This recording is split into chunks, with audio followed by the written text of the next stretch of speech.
Hello there everybody and welcome. Today I got another wonderful build for you featuring the Primal Culture's Spider Totem.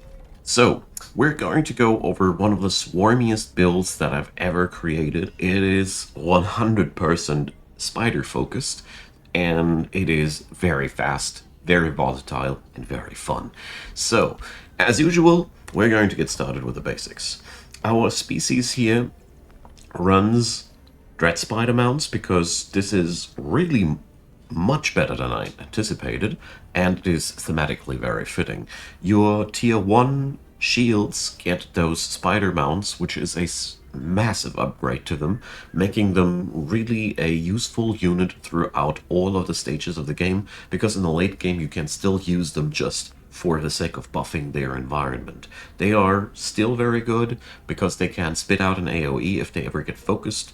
Well, they are a little bit burst vulnerable, but that's the only downside. All in all, really good trade. Would definitely recommend on this one. You could, if you'd really wanted to go a little bit away from the spider theme though, spend these points a little bit else. You should not take away pack tactics though. This one works so darned well for this build.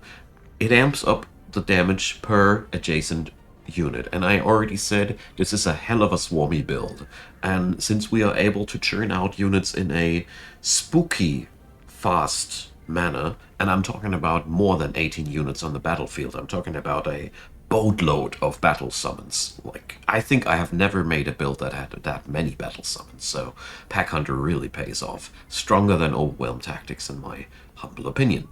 So, cultural trade-wise, I went for the Gifted Caster Mana Channeler combo, because that gives us direct access to the summoning spells. Sometimes you need to reroll a little bit, and also the traits are, for the Primal Culture, just very, very appealing.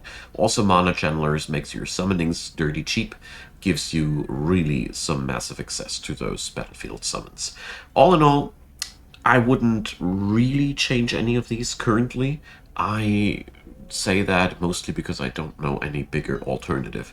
And really quickly covering the Tunneling Spider Totem, we gain knowledge for Mushroom Forest provinces, so subterranean cities are the most appealing ones for us, because I have no clue if I can make that row over the on the surface, because I really highly doubt it. I haven't made it happen yet. We're also rocking the Primal Spider, which is really a life-stealing, poisoning, killing machine. Especially the life-stealing aspect is massive, and our units all gain this life-stealing aspect when they are under the boon of the Spider Totem. All in all, this makes your animal units nuts. Just, it is amazing. I'm going to cover the details later when we're talking about the units. Now I want to go into the tomes. So, the first tome, and I think that doesn't come as a big surprise in a build like that, is Tome of the Beasts. We got too many good things going on in there to skip over it. Animal kinship makes our animals hit harder. It also applies to our own to our units themselves, so there's a synergy going on between our racial units and the animals, which is really, really good. Wild Speakers offer battlefield summon and a steroid for the same, so they are really useful to have and a nice complement to our animists. Mind you though, they can't heal. Marcus Prey, I rarely use that ever, but Call of the Wild is massive, as it is a 1 hex radius steroid that comes off really cheap, and it is really strong. That's 20% more damage, plus I really don't know how that translates into defense, but it's really good. And we also can replenish our units on the fly. This build uses the Wildlife Sanctuary, as it allows us to recruit animal units in the city. And I want spiders. This is the only way to guarantee that you get spiders. I haven't experimented if there are specific provinces that you always get spiders out of if you use the spell, so dear comment section, let me know if you know. The Pack Leader trait should be really on your heroes, as it is another little steroid. Flanker is really strong, okay? It is really, really strong. Flanking already hurts. Plus 25%. This makes flanking hurt doubly as much. We're a swarming build, and crit hit chance, we're for collecting credit chance, by the way. Now, the other tier 1 tome, I went for alchemy. I want to mention here that you definitely could exchange that if you'd wanted to with evolution here. Evolution is a strong contender as it offers you the option to evolve your spiders gosh darn fast. But I really didn't go for it out of two reasons. First off, I didn't want to use the Slither or the Wyvern as I found them thematically not fitting, and that left me only with alright, Rapid Evolution enchantment, Youthful Rejuvenation, which is massive because you can sacrifice your own evolving units away, and Draconic Vitality, but I didn't find that as appealing as the Tome of Alchemy. Why? Simply because Tome of Alchemy offers way more utility. Mysterious Tonic is powerhouse. We have so many supporters in our army, as you see there, and Distribute Tonic is a touch negative status remove plus buff. It is easy to underestimate how many crazy amounts of buffs you can apply on your units with that. I really did underestimate it, and I realized that with the help of Distribute Tonic, you can really make those tier 1 units shine, and once they are evolved into tier 3 units, it even is more powerful. So really good stuff going on there.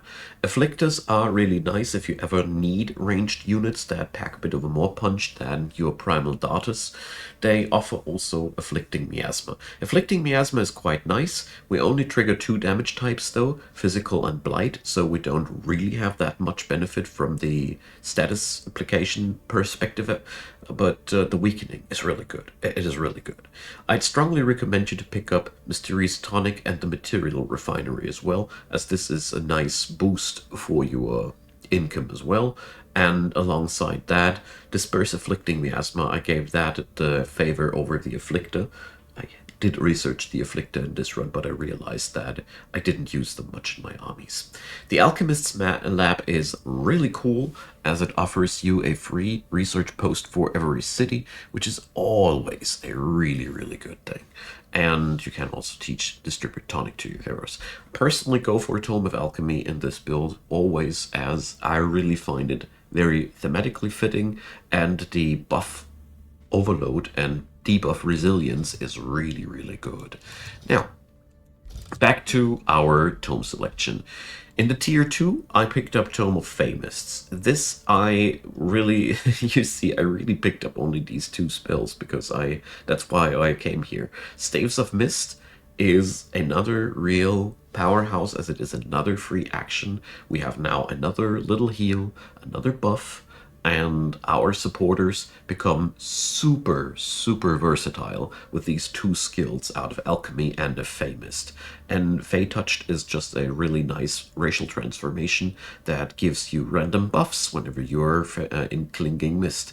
So I would recommend Fey Embrace. I didn't get to it yet in this run, as Mist Clouds do buff your units now, and you might already notice that we are collecting buffs like crazy with this build, and the rest of that ain't that important for this build. The Mistling, I didn't use them because I didn't have any room in my armies, and I didn't have the feeling that I needed them.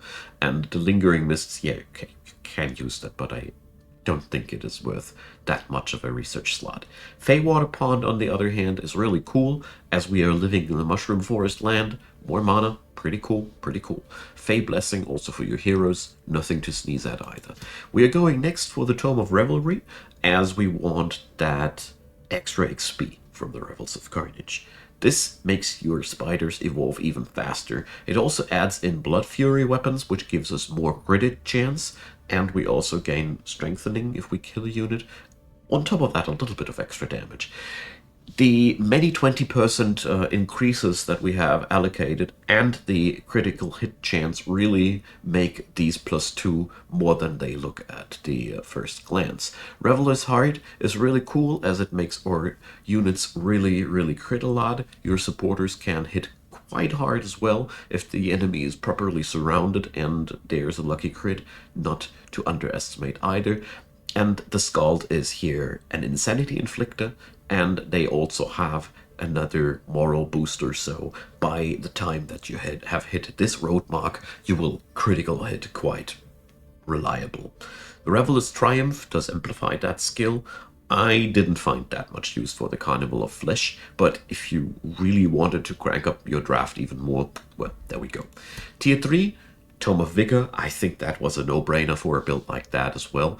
It is Empowered Beasts is just that good. It's a plus 20% damage increase for our main type of units. Super Growth makes your supporters really more resilient. Totem of the Wild is a really powerful, another producer of battlefield summons. I hope I didn't promise too much. And you can also boost up your ranks if you have any blank spots or losses through attrition with Summon Greater Animal.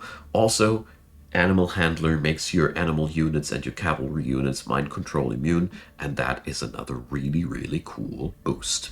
As the other tier 3 tome, I recommend in this build, as a matter of fact, Teleportation.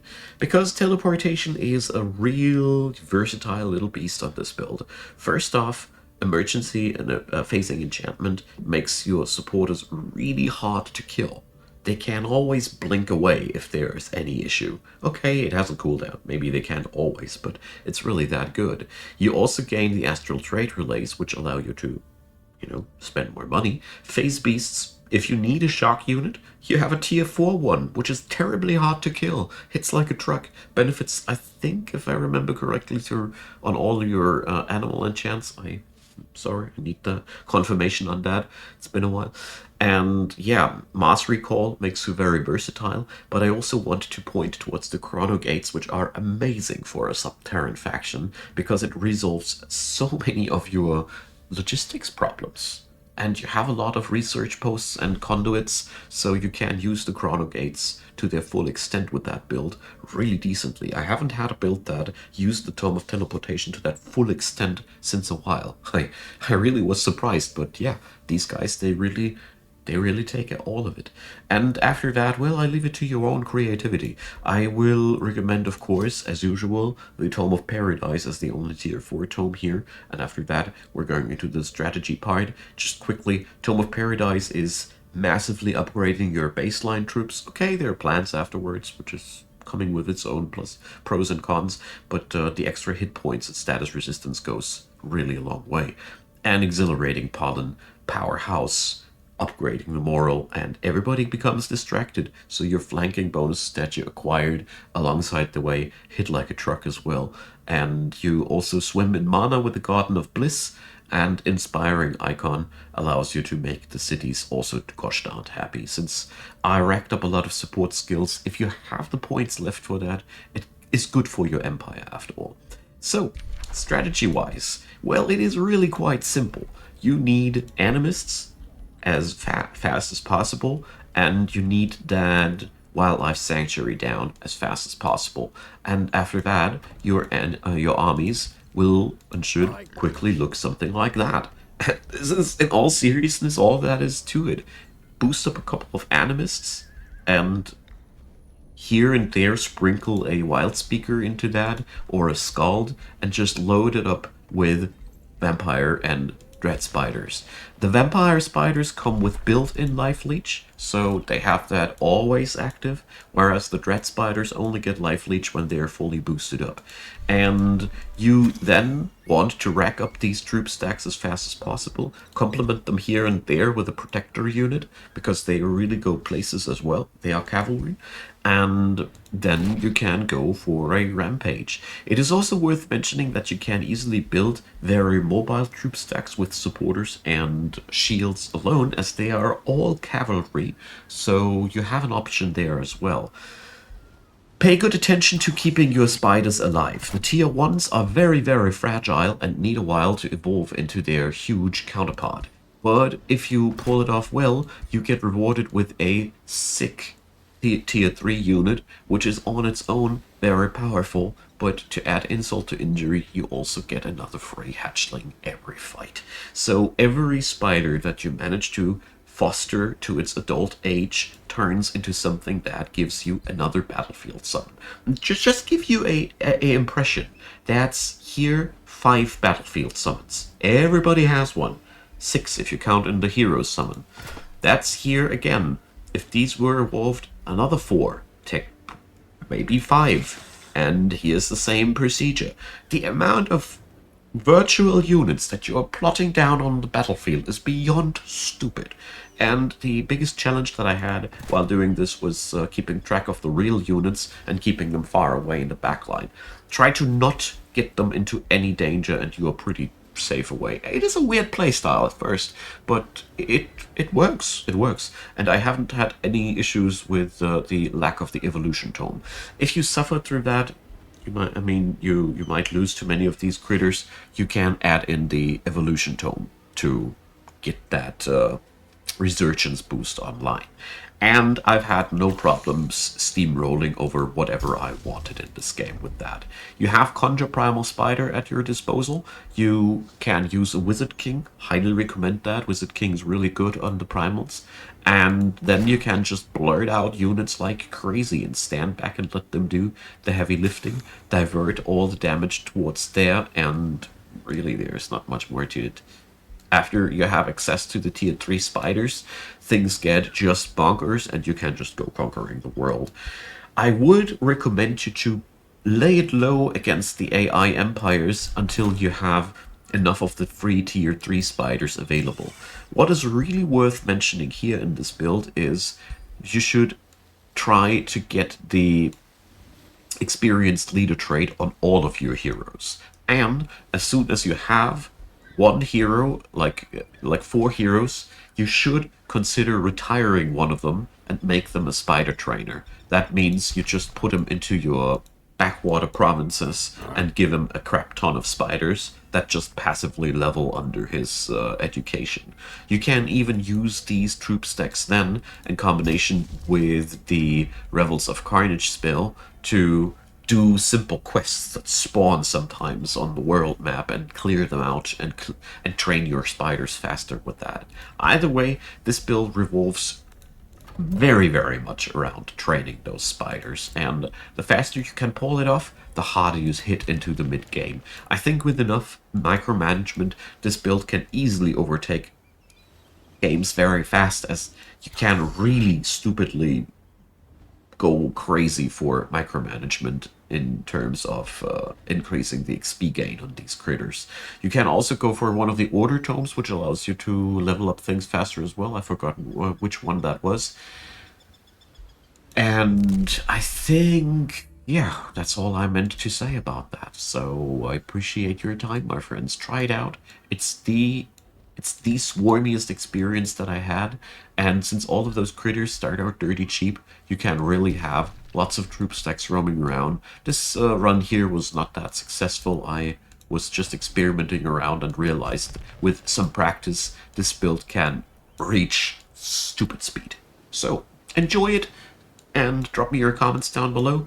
Leave me a thumbs up if you enjoyed and consider subscribing. There's also in the description box plenty of links to go around to check my Discord. There's also Twitch where I do stream, and there's also PayPal, Patreon, and Buy Me a Coffee, and I'd be delighted if you'd gave them a look. That all being said, there's also a channel membership system, so give it a look. It can preview all the things that are scheduled for release if you are a member. And yeah, that's that. Thanks for supporting if you do, and thanks for watching this video up until the very end if you're still around. Really appreciate you're one of the few. So, have a wonderful day. Thanks again for being around and being awesome. Bye-bye.